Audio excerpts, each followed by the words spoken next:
ఎక్కితే ఇదే, ఫ్లైట్ ఎక్కితే ఇదే, నలుగురు కూర్చొని ఇంతకుముందు అరే అదేంది ఇదేంది వింతల గురించి మాట్లాడుకుంది. ఇప్పుడు కాంగ్రెస్ ప్రభుత్వం గురించి, రేవంత్ రెడ్డి గారి గురించి, రేవంత్ రెడ్డి గారి మంత్రివర్గం గురించి, పరిపాలన గురించి అరే అందరు పోతున్నారంట ప్రగతి భవన్కి, అందరు పోతున్నారంట సచివాలయానికి, అందరు కలుస్తున్నారంట ముఖ్యమంత్రి గారిని, అందరు కలుస్తున్నారంట మంత్రి గారిని.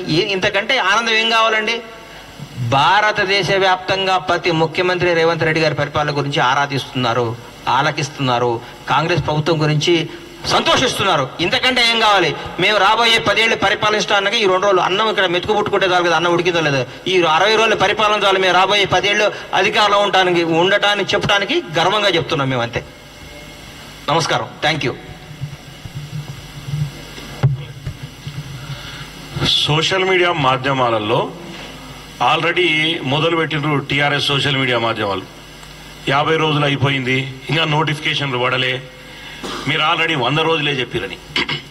మరొక్కసారి చెప్తున్నాం ప్రజలందరికీ, విద్యార్థులు, నిరుద్యోగులకి, టీఆర్ఎస్ ప్రభుత్వంలో టీఆర్ఎస్ సోషల్ మీడియా తెలంగాణలో ఉండే యువకులను, నిరుద్యోగులను తప్పుదో పట్టిస్తుంది.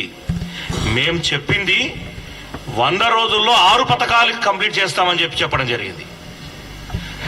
ఉద్యోగ నోటిఫికేషన్లు జూన్ 2వ తారీఖు వేస్తాం, సెప్టెంబర్ 17 వరకు మీ అందరికీ ఉద్యోగాలు వచ్చే బాధ్యత మేము తీసుకుంటాం.